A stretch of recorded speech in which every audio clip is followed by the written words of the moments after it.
Hey, it's Monica here in southern Arizona, and I am going to be unpacking a nucleus colony today. I have a lot of people purchasing them and they're starting to leave, and basically there's a lot of confusion as to what to do when you get one. And I know there's a lot of excitement when you first get your bees, but big thing is to have patience. So let's walk through some of the steps you do to have a successful nucleus colony start out. All right, number one, when you pick up your nucleus colony, you're going to take it to the location and sit it right where the equipment is that you're going to be transferring it to, but you are not going to unpack it yet. Let's just take one quick look here. Okay, so I have my hive stand. Right now it's just a cheap school table. It's a little too high, but we'll get to stands in some future videos. This is a flow hive box, the bottom box, the brood box, and yes, all you're needing right now is that brood box, and it's sitting on the bottom board. And so basically it's just sitting here, and there's the bees. And so what I'm going to do is I'm just going to, and this is in the evening time or right when you get your nucleus colony and you take it home, and this is just for pretend right now. We're going to open the entrance up. As you notice, I'm wearing my gloves, I'm wearing my suit, and they're going to come out and they're going to reorientate themselves to their new location. They got to calm down. They just went on a long ride. It's been crazy. This is not a normal bee's day. So when bees don't have a normal bee day, it can make a bee or bees cranky. So allow them to just sit, reorientate, calm down. Do not transfer them to their new box yet. Okay, so here we're gonna go get them opened up. We're gonna use our smoker, have our suit on, wear our gloves. Give them a light puff at the entrance and a light puff over the frames when you open the box.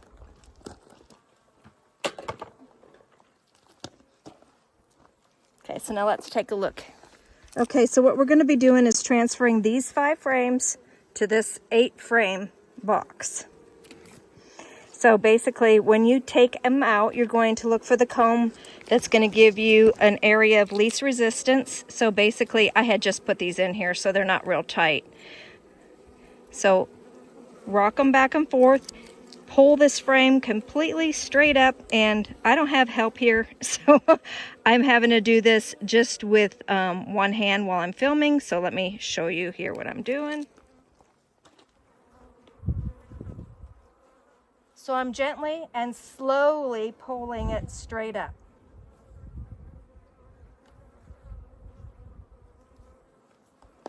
Normally the brood is going to be in the middle of the box, and your honey is going to be on the outside edge and also mixed in between. So here we have a frame of brood.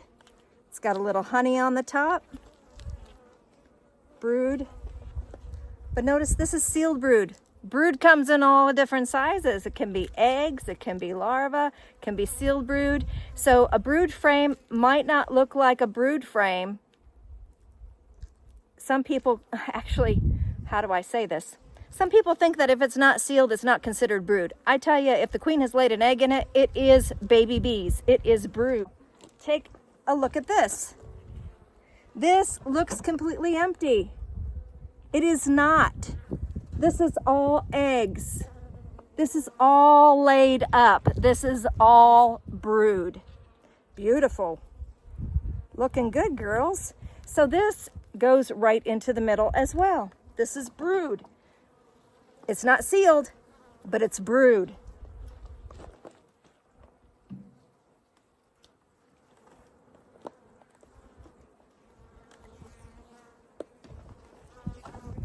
This one here is sealed brood. The whole thing, it's solid. There's not a drop of honey on it. So it might not look like brood to you. If you're a beginning beekeeper, this might be, oh no, this is all honey, what did she give me? Sorry, this is all brood, and this will emerge, and those will all be baby bees.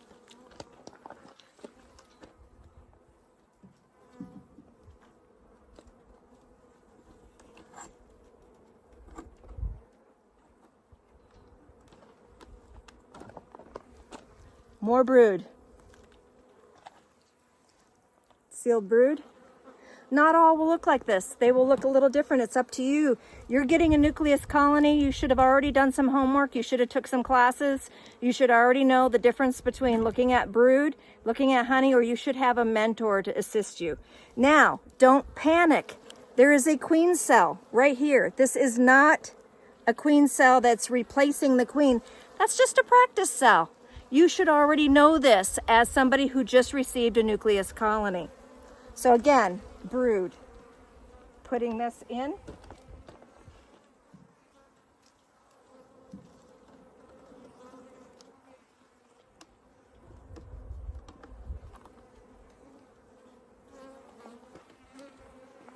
And now this is a really light frame of honey. I just is setting this one up as an example.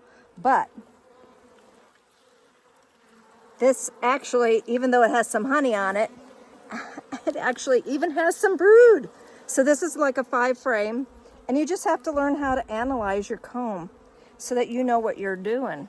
So if this was a solid frame of honey, and I am going to do it now, just because this is an example, solid frame of honey, I put on the outside edge, all the way around off the side. I don't put that with the frames of brood. So I'm already separating. I have 4 frames of brood over here and 1 frame of honey. Let me take a look here.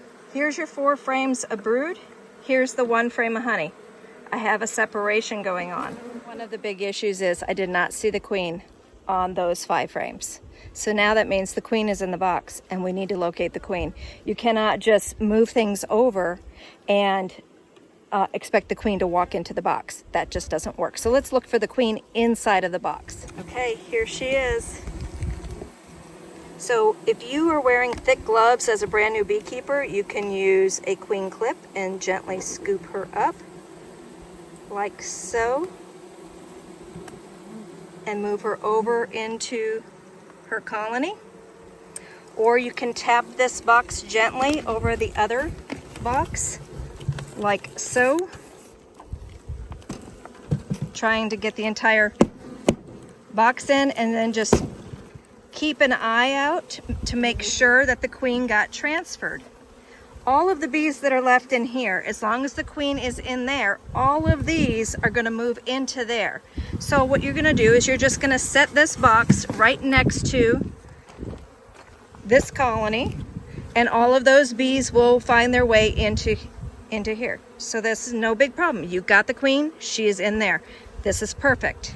Now if you have extra wax, one of the great things to do is to put a little bit of the wax on the pre-waxed right cell foundation if that's what you're using. Any extra wax helps greatly, but if you don't have extra wax and you're just working with what you've got, that's okay too. But what we're going to do here is we're going to put 1 frame of empty foundation. Excuse me, girls. Trying not to squish bees. Gently rock it back and forth. So we're going to have 1 frame of empty foundation in between the honey and the brood. This allows the bees to draw this out and to either utilize it for more honey or to give it to the queen and make empty cells for the queen to lay eggs in. We're going to put another empty frame on the other side of the brood. But this time of year, to help them draw faster, I like to divide the brood up right in between. Mind you, this is southern Arizona. It's warm outside. Temperatures are warm in the evenings now. There's a honey flow. You put the empty right in between the brood. And then you tighten everything up. Get your hive tool. Where's my hive tool? So get your hive tool and get those frames together. You do not space them evenly apart. You push them together because you want them to not draw any wonky comb. Like, see, there's a gap right there. Push that together. All right, so now we're not done yet. Okay, so as you can see, I just added the inner cover, and something I want to point out too is that This has got a, I don't know, this is one of those flow boxes that was, I had a student donate one so that I can teach about them. I don't know if it came with an entrance reducer. I don't like this. You don't want a full entrance on a very small nucleus colony. As soon as the flow stops, if you don't notice it, they could get robbed. So somehow we're gonna have to close this entrance down to a smaller hole. So the inner cover, here's a cheap way to feed them. You can either take a jar of sugar syrup with some extremely small holes punched in top, and you can use a board, you can use the feeder and invert this right over the top of it. The bees can come out here, walk in here, and take sugar syrup. That's if you're using one of the longer cuts in the inner cover. But since this is such a small circular inner cover cut, I'm actually just going to invert the sugar syrup right over top of the hole. Now I don't want this exposed to the elements per se, so this is what I'm gonna do. Adding an empty box to the top to keep this protected. As you can see, it's going to be shaded this way. And I have added the cover. Excuse me. So now let's go over this. So we have the 5 frames down here with 3 more empty frames. We have the inner cover, we have the bottom board. We're gonna need to do something with this entrance. This is not good. This is an empty box to protect the sugar syrup and a cover. So nowhere did I throw in another empty box with more frames. Nowhere did I add the flow box already. This is just getting the small 5-frame nucleus colony started. And when this box is 80% full, then you're gonna add your second box. But you're gonna continue, because you're gonna continue feeding, you're gonna continue assisting until this colony is large enough. You are not going to have a honey harvest in your first year. Okay, just to note a couple more things. You can actually even feed them protein patties internally. That's another benefit for the bees. And then if you don't do the frame manipulation that I just mentioned, I have had people buy a nucleus colony and have it swarm within the first 2 weeks. That's right. Your money's gone. You'd be left behind with a daughter of the original queen that's been mated with the Africanized bees in this area. So basically, you need to do frame manipulation, and then you need to go back in and check 7 to 10 days later and recheck it and add again. So once 80%, you're going to add another box, not the flow box if you're working with that flow hive. And not a medium super if you're wanting to collect honey.